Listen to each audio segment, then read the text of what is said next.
In our video, 19 options after BDS, we had spoken about one option of doing government jobs which are not related to dentistry. One of them includes giving your UPSC exam. In today's video, we have with us Dr. Nitesh Daya, who has taken out time from his schedule to explain us the process of giving the UPSC exam. If you're interested, stay tuned. Dr. Nitesh Daya is a MDS in the field of conservative dentistry and endodontics and is currently working as an associate professor at Bharati Vidyapeeth Dental College and Hospital. In the year 2020, he cleared the preliminary examination of the civil services. Hi, Dr. Nitesh. My first question to Hello. you is, we have this assumption that UPSC exams is for IAS. So I wanted to know, after you giving UPSC exams, can you only get into IAS or you can get into other fields as well? No, sir. Actually, there are currently 19 services in which you can go. So there are two All India services, that is IAS and IPS, Indian Administrative Service and Indian Police Service, and there are other central services, namely Indian Revenue Services, Income Tax, Indian Revenue Services, Customs and Excise. Now it is called as GST services as well, and there are other like defense accounts, civil accounts. So there are a lot of other services as well along with IAS and IPS. Okay.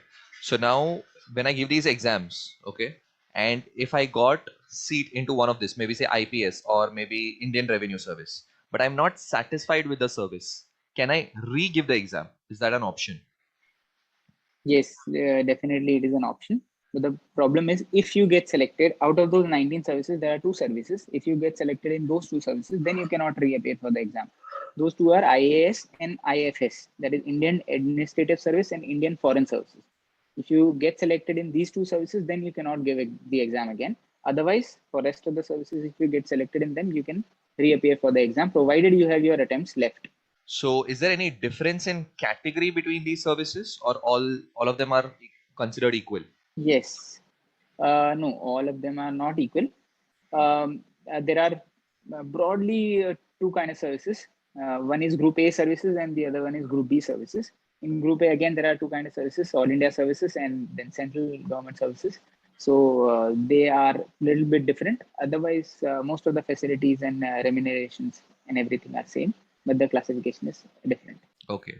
You were telling me about the number of attempts. You can reappear if you have number of attempts left.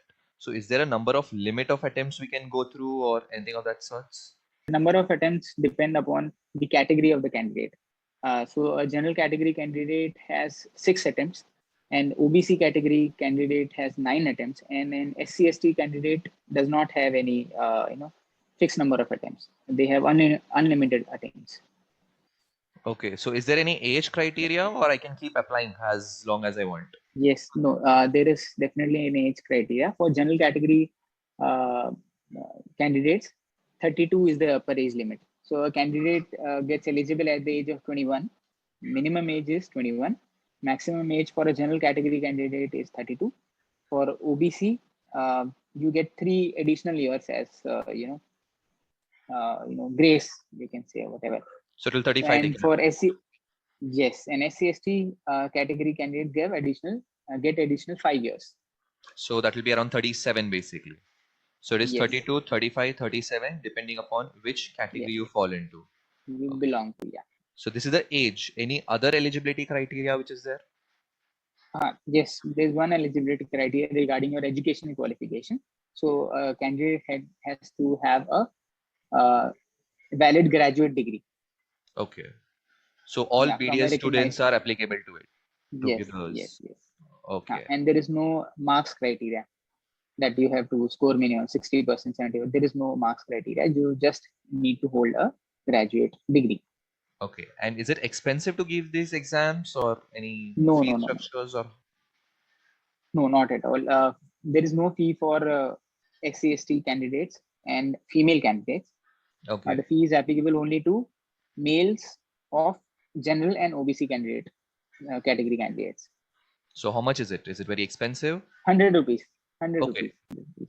Okay. Now, how is the exam pattern? As in, what all are there? On how many exams are there? How long does this entire process take? Yeah. So how long it takes? Around 1 year if you are Okay. giving one attempt, and if you keep clearing your subsequent steps of examination, then the whole exam process will go for 1 year. So the first step is preliminary examination, second step is mains examination, third step is personality test, that is interview.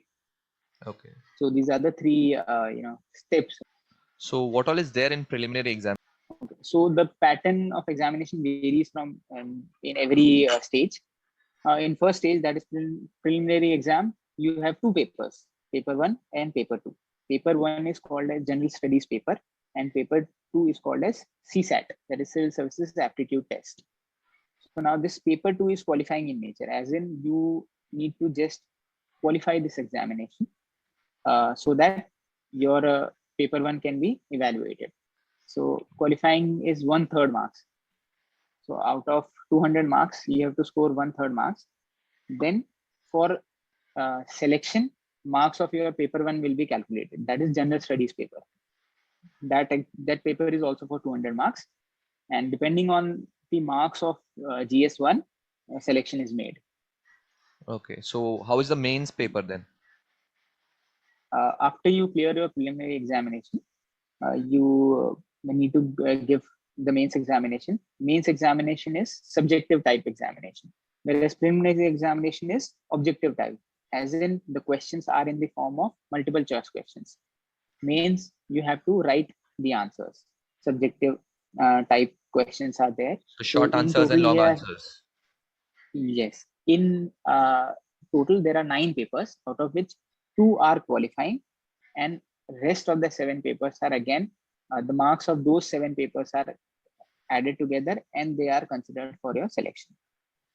So So paper one, yeah, yeah, tell me, continue. paper one and paper two are both language papers. One is English, paper one is English, and paper two is any language of your choice. So you can choose out of 22 languages given in the the notification. You can choose any Indian language, and then you can give paper in that. In both paper one and paper two, you need to score 25% marks in order to qualify. If you don't qualify in these papers, your rest of the 7 papers will not be evaluated. Understood.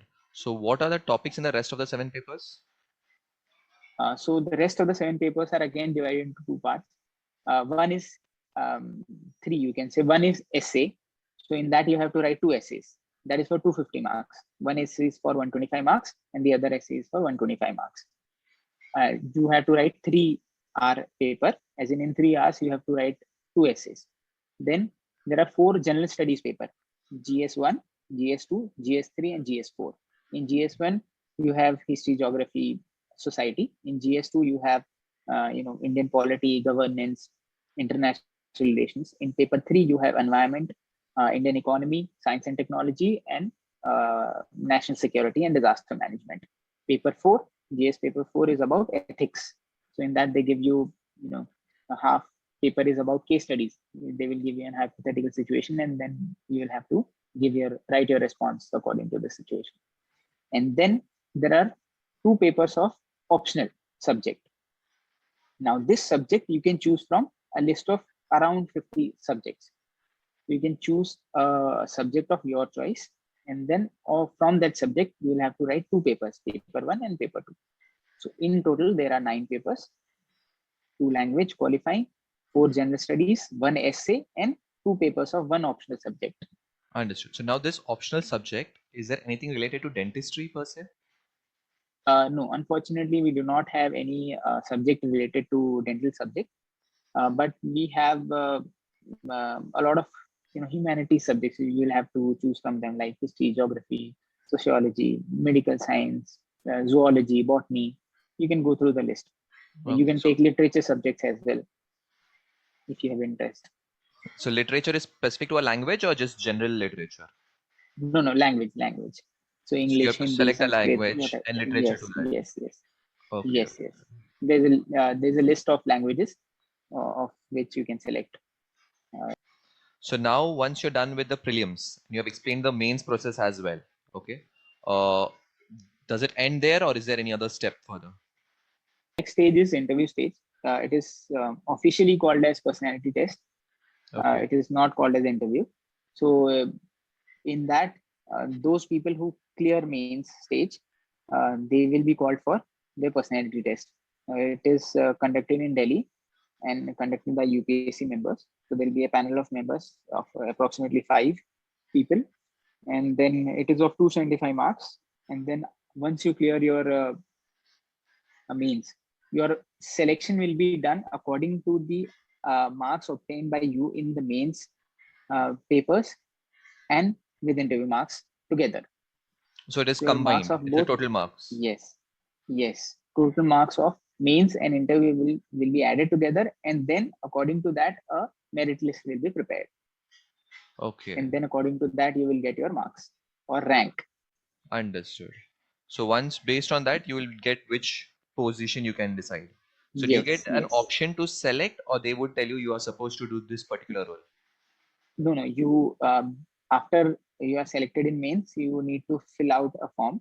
In that, you have to give your preference for the services. So after those 19 services, you'll have to give preferences like 1, 2, 3, 4, 5, 6, going on like that. So according to your rank, you will get your service Okay. according to your rank and preference. And So vacancies available at that point of time.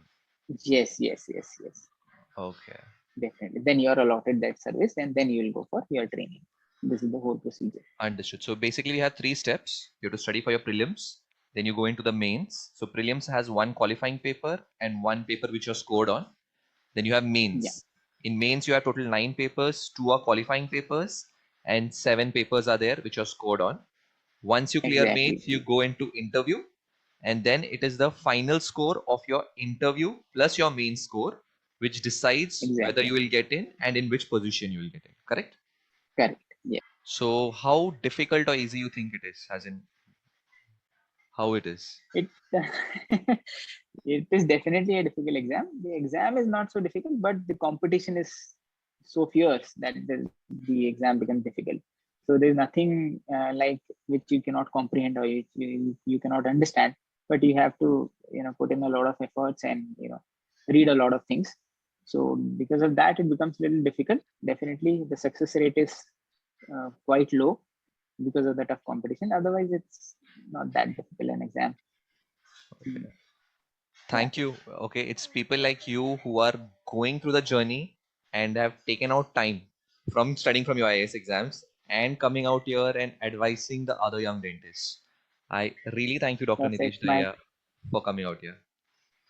thank you, sir. Thank you for giving me this opportunity. It is my pleasure. Thank you so much. Thanks a lot. Bye bye.